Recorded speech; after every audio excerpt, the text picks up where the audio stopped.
NCB ಟೈಮ್ಸ್ಗೆ ಸ್ವಾಗತ. ನಾನು ದರ್ಶನ್ ಹುಣಸೂರು. ಪ್ರಧಾನಿ ನರೇಂದ್ರ ಮೋದಿ ಅವರು ಈ ವರ್ಷವೂ ಕೂಡ ನವರಾತ್ರಿಯಲ್ಲಿ 9 ದಿನಗಳ ಕಾಲ ಉಪವಾಸವನ್ನ ಮಾಡ್ತಾ ಇದ್ದು ವ್ರತವನ್ನ ಆರಂಭಿಸಿದ್ದಾರೆ.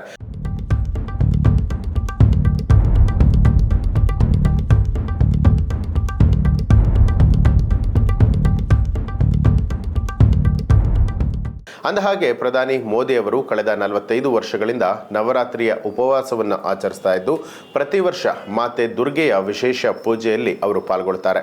ಇನ್ನು ಮೋದಿ ಅವರು ದೇಶವಾಸಿಗಳಿಗೆ ಶುಭ ಹಾರೈಸುತ್ತಾ ಎಲ್ಲ ದೇಶವಾಸಿಗಳಿಗೆ ನವರಾತ್ರಿಯ ಶುಭಾಶಯಗಳು.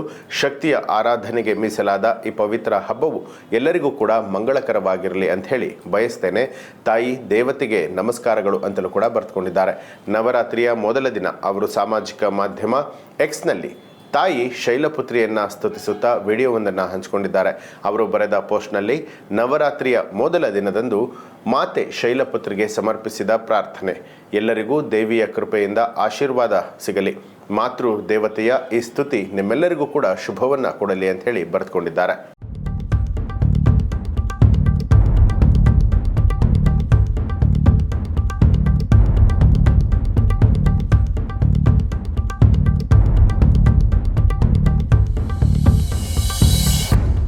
ಇವಿಷ್ಟು ಈ ಹೊತ್ತಿನ ಪ್ರಮುಖ ಸುದ್ದಿಗಳು. ಮತ್ತಷ್ಟು ವಿಶೇಷ ಸುದ್ದಿಗಳಿಗಾಗಿ ನೋಡ್ತಾ ಇರಿ ಎನ್ಸಿಬಿ ಟೈಮ್ಸ್, ಅಪರಾಧ ಮುಕ್ತ ರಾಷ್ಟ್ರಕ್ಕಾಗಿ.